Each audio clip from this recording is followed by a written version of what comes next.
In the case of Tanzanite, the blue is the most favorite color, but in the industry, one sees more of the purple because due to the crystal habit shape, one can achieve a greater weight than cutting to maximize the blue.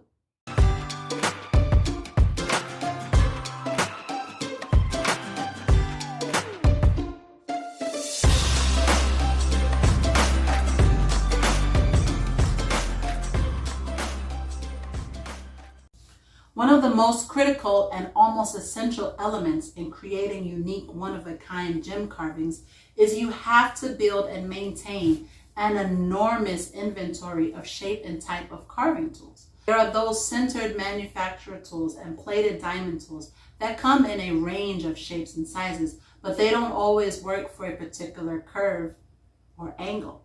So I will reach for a piece of soft tool steel and like a lathe, I will shape the steel in the shape and size needed.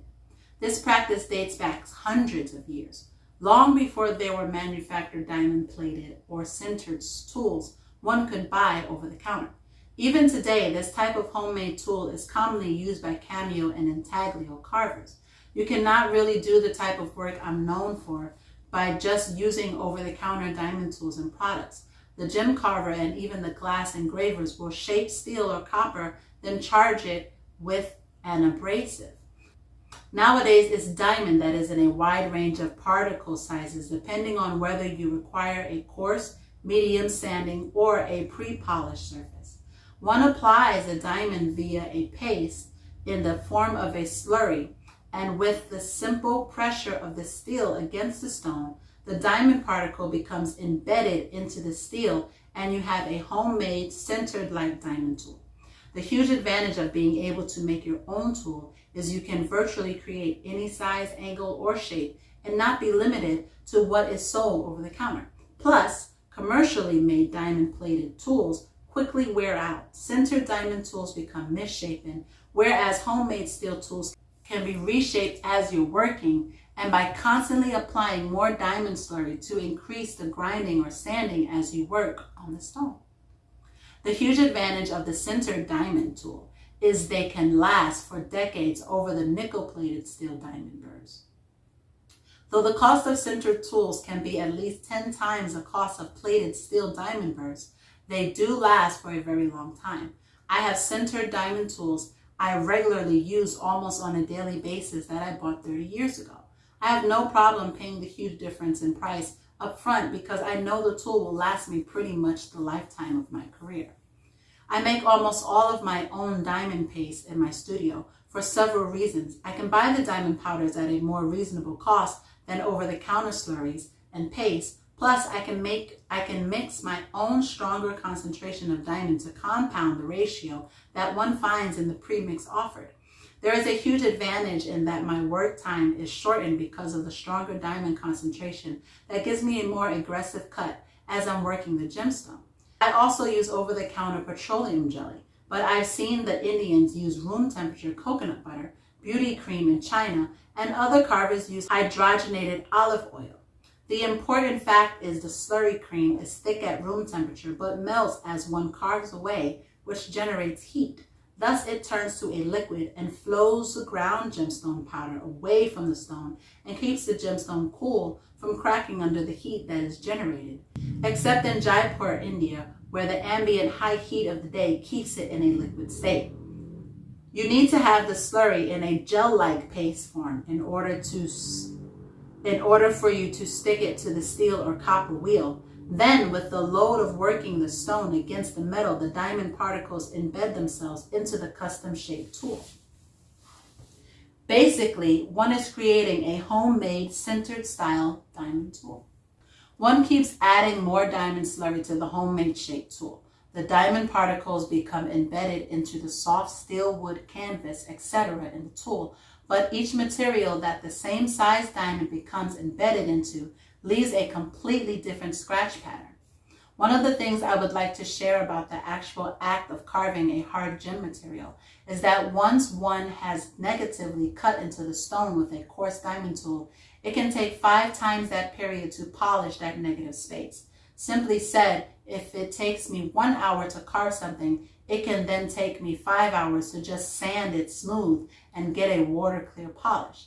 This is very different to when placing a flat surface such as a facet or convex dome like a cab, where the sanding process can move to a much greater degree of efficiency because you can cover a large area at one time with the sanding tool. When one goes concave into a hard gem material, the area of sanding becomes very limited by the tools one can use to sand. Hence, it can take 5 times longer to achieve the polish. After one has carved with coarse to finer diamond particles with a steel or copper tool, then it's on to this several-step process of sanding and polishing, depending on the mineral species. A quick understanding of the effect of the diamond and the medium of your tool can have on the surface of your gemstone. An example 600 mesh diamond powder applied to a steel lap will carve and cut, but in canvas it is a fine sanding surfacing ready to be polished on quartz. In other words, the harder the medium, such as steel, versus a soft canvas surface can leave a very different surface when one is using the same size diamond particle. On steel, it will grind aggressively, and on a soft, forgiving surface, such as canvas surface, the same size diamond particle will also polish a stone. The hardness or softness of the medium has just as much to do with the grinding or sanding as the diamond particle that is doing the cutting. An experienced lapidurist knows which medium to use with which diamond particle size to use in order to achieve the desired effect. In other words, different surfaces of the medium, such as soft steel, copper, wood, canvas, or a factory diamond plated tool with the same diamond particle, will leave a very different scratch surface. For example, a soft steel 600 mesh is a grinding surface for quartz, where a canvas surface charged with 600 mesh is the pre-polished surface ready to be polished. Every medium has its own properties depending on how hard the medium is from steel down to canvas. It takes years to understand the multiple approaches to the various tools and how each tool with the applied diamond coarseness to fineness can have on each different gemstone species. Each gem species has its own hardness that responds differently to the same tool with the same diamond particle size. Couple this with how every gemstone has its own refractive index and the angle in which light bends as it enters the stone, the critical angle. One needs to know this critical angle, which means the shallowest angle one can cut the stone to the eye of incidence without the light bleeding out the pavilion and creating a windowed stone, thus ending up with a lack of brilliance and a dull-looking stone. Then once you have a full comprehension of the hardness of each gem, you have to then consider the cleavage of the species. This is the weakest atom bond in a given plane, where it is nearly impossible to achieve a polish because of the weak atom bond in that given direction. It will continue to fragment and scratch the surface. Great examples of this are kunzite, zaurite, and even topaz. Even though topaz registers 8 in hardness, if you're right on the cleavage plane, it's totally impossible to get a polish. So one needs to know this, and the given rule is to orientate the gem at least 5 degrees off this cleavage plane, ensuring that not one facet is parallel to the cleavage plane of that stone. Most gemstones that are dichroic and trichroic give off very distinctive colors as viewed from different directions along the crystal axis. Other than gemstones that form in the isometric crystal, such as diamond, garnet, and spinel, one must take extreme care. This degree of dichroism or trichroism can make or break a beautiful gemstone. A great example of this is iolite, andalusite, or tanzanite. Tanzanite has 3 very distinctive colors as it is viewed from different directions. In one direction, one sees blue, another is purple, and the third direction is a brownish red color. In the case of tanzanite, the blue is the most favored color, but in the industry, one sees more of the purple because due to the crystal habit shape, one can achieve a greater weight than cutting to maximize the blue.